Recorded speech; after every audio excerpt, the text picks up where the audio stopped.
If you're a hip-hop fan, this story will have you on the edge of your seat. Young Thug, a courtroom, and a scandal that's shaking the justice system. Young Thug, known for his influential music and magnetic presence, has just dropped a bombshell in the legal world. In an unexpected turn, his legal team has filed a motion to have Judge Glanville recused from his case. Why, you ask? It's because of a secret and possibly unethical meeting between Judge Glanville, a key witness, and the district attorney. This isn't just about a meeting, it's about integrity. Allegations suggest that the judge might have been involved in coercing the witness to testify against Young Thug. Now, the hip-hop community and fans worldwide are watching closely, as the scales of justice seem to wobble in this high-stakes court case. What do you think? Should the judge be recused or not? I cannot believe in my county, the county that I currently pay all these damn taxes to, Fulton County in Atlanta, Georgia, is utilizing my money to pay for this bullshit. What's being demonstrated here is such an embarrassment. It is so unprofessional to have a judge that is colluding with the prosecution to force a witness to testify, apparently against his will. And it's so unprofessional that now the attorney for Young Thug recently filed a motion for the judge to recuse himself after this misconduct was outed. On crime, we're switching gears to Atlanta, Georgia, where the prosecution's case continues against Jeffrey Williams, also known as Young Thug. The rapper, along with 5 co-defendants, are charged with a slew of gang-related crimes connected to the alleged street gang YSL, short for Young Slime Life. Those crimes range from drug distribution and firearm possession to armed robbery and murder. On the other side, the defense says YSL is actually just a record label called Young Stoner Life, with themes surrounding tough life circumstances. Last week was full of drama, so before we bring you the latest recaps from court, let's play some catch-up. Young Thug's attorney, Brian Steele, was held in contempt by Judge Glanville exactly a week ago now. But the Georgia Supreme Court stepped in and granted Steele an emergency bond so he could avoid jail time as the appeal pens before the appellate court. Think about how crazy that is. The Supreme Court had to step in to allow bond for Young Thug's attorney because he refused to disclose a source that told him of a secret meeting, the secret coercion meeting that the judge had with several people. Sounds to me like a judge that is using his power to exact revenge on someone who found him out. This all stemmed from Steele confronting the judge about an ex parte meeting with prosecutors and witness Kenneth Little Woody Copeland. During that private meeting, Copeland allegedly admitted to killing YSL gang rival Donovan Thomas, the same murder prosecutors have been using in an attempt that Young Thug did for his gang activity. Copeland has been on direct examination for over a week, and so far we've seen him in photos with Young Thug holding up alleged gang signs, wearing red, and including alleged gang terminology in Instagram captions. Copeland also admitted to making up stories to police because he said he wanted to convince them he did nothing wrong and to speed up the legal process. So with all that in mind, let's look at testimony from Copeland on Friday about Donovan Thomas's murder, the same crime he allegedly confessed to in the ex parte meeting with the judge and prosecutors. So essentially, in this secret meeting, he confessed to the crime. All they need him to do is to confess to it on stage. But Little Woody has been anything but cooperative. So, Your Honor, Mr. Copeland is here. I can state as his attorney that he intends to exercise his Fifth Amendment privilege against self-incrimination. He does not wish to testify in this trial. And I would ask, there is no other, he's not on bond, he's not on probation, there's nothing like that. I would ask that he be allowed to leave this courtroom without being compelled to testify. Okay, now the prosecution had given Copeland what's called use immunity. And that means that whatever he would say on the stand during this trial couldn't be used against him legally. Well, at least by the state. It seems there's some concern, maybe on Copeland's part, about whether he could end up with federal charges.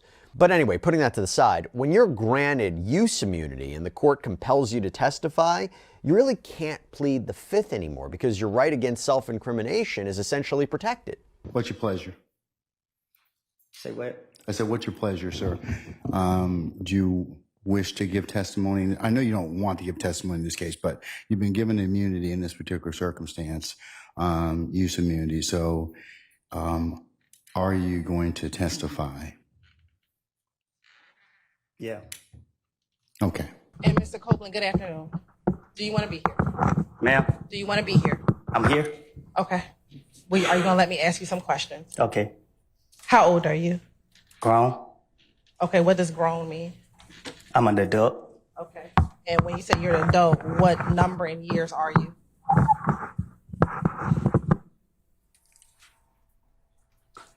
I plead the fifth. Mr. Copeland, given the fact that you have invoked your Fifth Amendment privilege, but the state has already given you immunity under 24-5-507, this court holds you in willful contempt, and we'll see you on Monday. And we'll see if we can get some more testimony at that point in time. Take him into custody. And when you were younger, did you go to school? Yes. Where did you attend school? I don't know. I went to a lot of different schools. Okay, what are all the schools you went to? I don't recall all of them. Or just tell me some of them. I only know one, Slater, Slater, is that elementary school or middle school? elementary. Why you don't remember what middle school you went to? Did you go to middle school? I think I did. How long did you go to, did you finish middle school? Relevance. Overruled. Yeah, I think. Okay. Did you go to high school at all? Yeah. Can you take a moment and look at those pictures?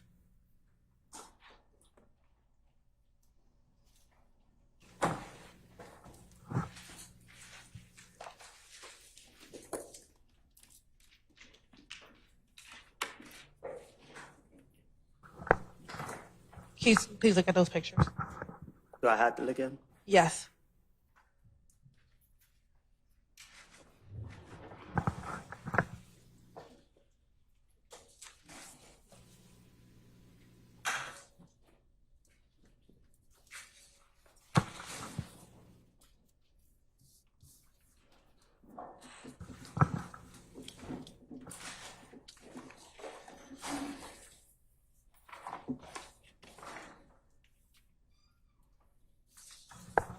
I'm going to start first with State's Exhibit 350 Yankee. Tell me if you recognize individual in State's Exhibit 350 Yankee.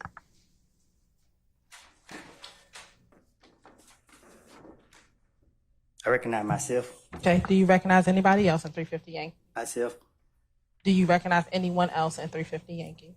Their faces covered up. Okay. Do you see someone's face who's not covered up in 350 Yankee?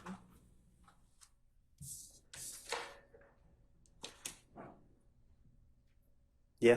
Okay. Do you recognize who that person is?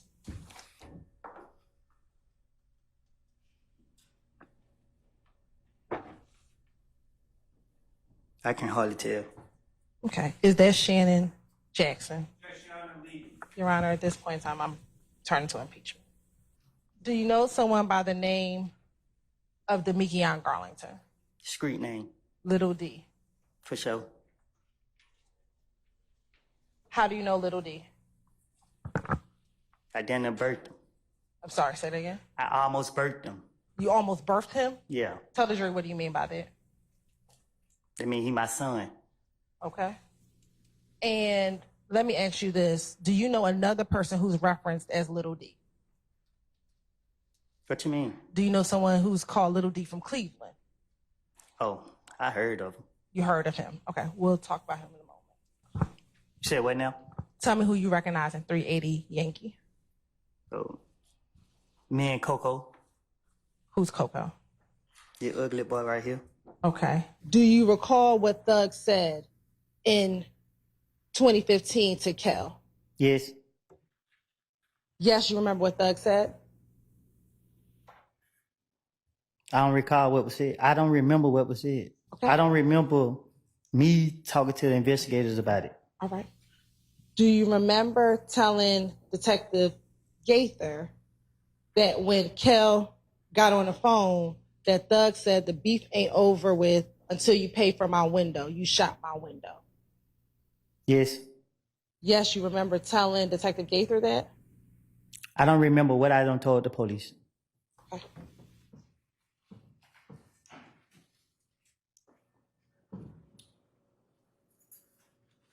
Let me ask you this. Are you just saying yes now to speed up your questioning? Most definitely. Okay. Are you saying Yes, that's what you told Detective Gaither?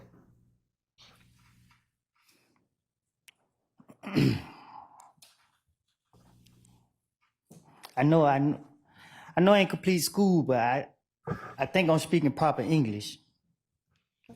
I told you, I don't recall nothing I said to no police. You keep sitting right here asking me the same question over and over and over and over and over. I'm tired of it. I'm drained. Okay. Well, if you would just answer the questions I properly. am answering the question. You asked me, I said yes, yes. When I say yes, you ask me the same question over and over and over and over and over. But did you just tell the court or this jury that you're saying yes just to move the process along? I think I said it loud and clear. So again, will you just answer the questions and we can move the process along? You keep asking. Okay, yes. Did Thug ever speak with you about his relationship with Nut? No. Did you ever observe Thug and Nut together? I never saw those two together. I never been around those two together. No, it never crossed my mind. So how were you able to tell Detective Gaither that Nut and Thug was cool? Because they're questioning me and I'm trying to get them off of me. And she asked me questions about Nut and Thug, I guess. And I'm telling her whatever she asked me, let's say she asked me a question about the sky. I'm gonna say, yeah, I seen the sky. It's blue. Whatever she asked me, I'm gonna agree to that. I'm gonna say whatever she asked me. If she asked me about this reporter right here, I'm gonna say, yep, she's sitting outside me with white tennis shoes on. I'm gonna say something. Just because I want her to believe I'm telling her the truth. That I want her to get me out of jail. What, she has on white tennis shoes, don't she? Don't you got on white tennis shoes? She got on Chucks. Right, and they white, right? What color your shoes is? Okay. She got on Chucks. So you telling the truth? What color your shoes is? She said they white. Right, so you're telling the truth then? Well, it depends. Okay, before we call in our jury, it has been brought to the court's attention that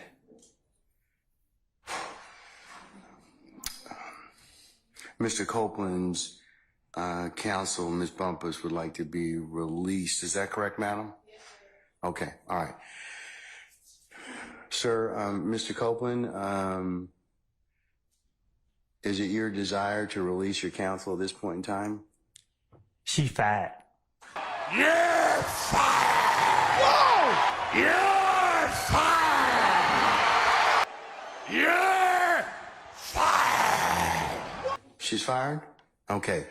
So do you wish to represent yourself in these particular, in terms of any issues you may have in this particular? Do I got a choice? I'm sorry? Do I got a choice? Yes, you do. And what are those? You can keep your lawyer that you have right now. I don't want her. All right. You could certainly hire another lawyer, or the court could appoint you a lawyer. What I need a lawyer for? Well, Your Honor, I just would like to say, before he started testifying, I was fired.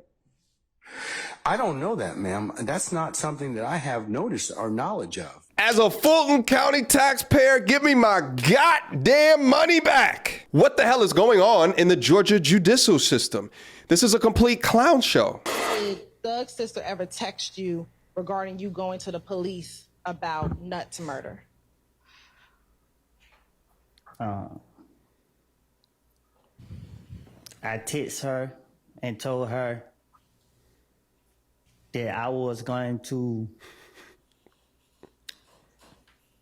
kill Thug when I get a chance. That's what you talking about? No, but why did you text her that you were going to kill Thug when you get a chance? Because I let a lot of people get in my ear. And what did they get in your ear about? Its effect on the listener, Your Honor. What did they get in your ear about? A whole lot of stuff. People coming to me every 5 minutes with something about not just Thug. It was just a lot of people, but mainly most people was coming to me about Thug. What about the? Nah, they just just kept coming to me like, he ain't right. He ain't supposed to. I don't know how to answer that. I mean, but what were they telling you such that you thought that you had to kill Thug? Say it again. What were they telling you such that you thought in your mind you wanted to kill him? That to watch him because everybody's saying I killed Nut and they didn't want that on them, so they gonna, I don't know, put it on me. I don't know. Like, it was so many different people just telling me stuff. So, but to kill somebody, what were they telling you to make you think you had to kill Thug? What did they tell me that made me think I had to kill him? Yes. That I better watch him? Why? Because they said I was messing up his career. Like, they saying that I was pulling him in stuff that I got going on. Like, they were saying all type of stuff. Like, so why would you messing up his career mean you have to kill Thug? They said to me, okay, a female came to me and told me that she heard something. Then another person came to me and told me that he heard something. So people kept coming to me, and I was paranoid because I had said something to a friend of mine where I felt as in whatever I was saying to him had got back out. I believe that people thought that you killed Nut. Did I believe it? Yes. People were convinced. Okay. By the time we got to June,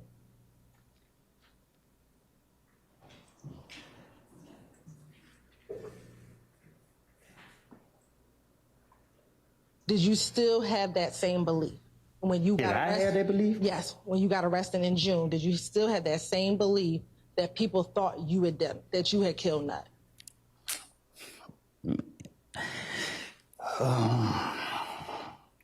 I don't know. Like, so many. It was so many people on. So many people just like. A lot of people said they know I didn't do it. A lot of people said I did it. So I don't. And I'll ask you again, did you kill Nut? No. Before we chat, let's take a look at what Copeland said in his police interview, which was played for the jury on Monday. What's up, man? It ain't nothing I can do about it, man. I didn't have nothing to do with this. I didn't kill him. I didn't have him killed. I didn't never try to fight him. I didn't have never try to rob him. I had never done nothing to Nut. Me and Kelly, we don't see each other plenty of times in the street. I ain't never did that to each other. It's been plenty of times.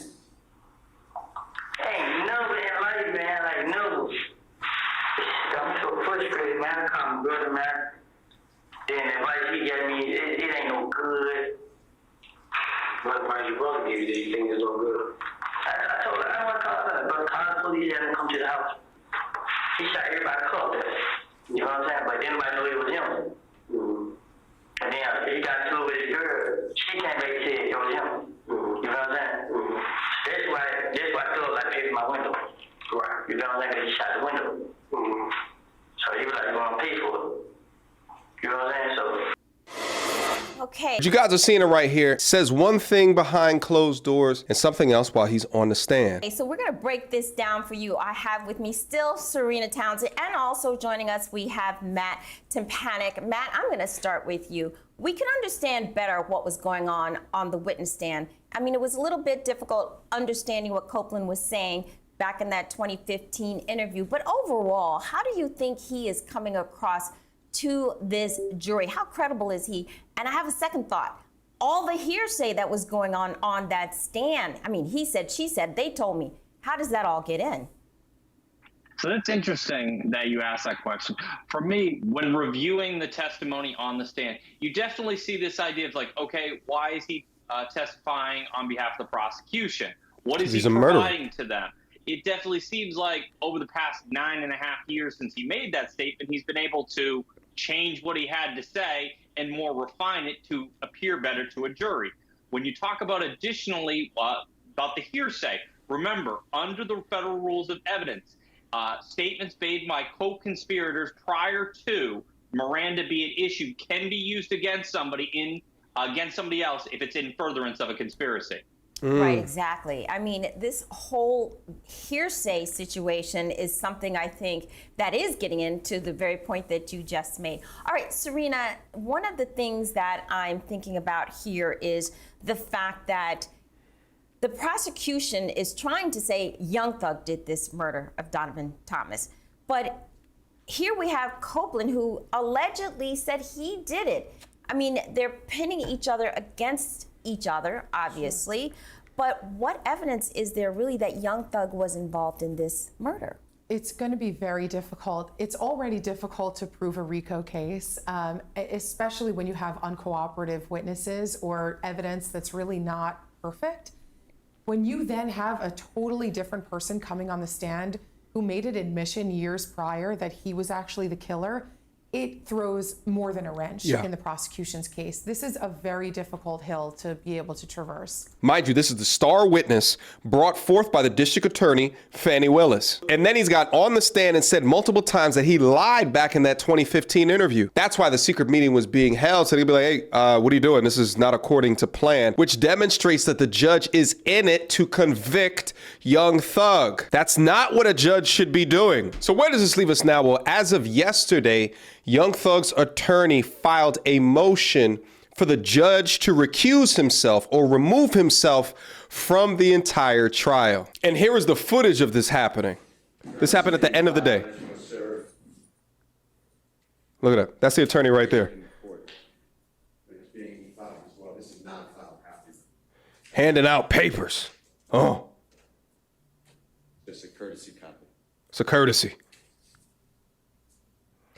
So they all sit there and they read it in silence.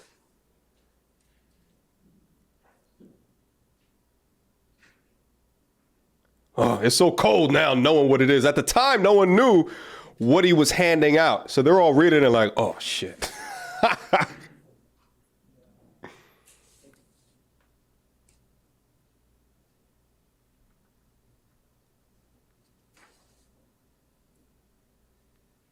And here is the motion that was filed. I'm not going to read through it. I don't want to bore you guys to death, but I will review this highlight right here. The court violated the Georgia code, whatever. The court has joined the prosecutor's team and is biased against Mr. Williams, Young Thug, and favorable to the prosecutors as objectively demonstrated on June 10th, 2024, as well as throughout the pendency of this case. So the next day, which is today, the judge, after reviewing the motion against him, lets us know how he felt about it. Upon a review of Mr. Steele's motion and affidavit, as well as Mr. Banks' motion and affidavit, that both contain assertions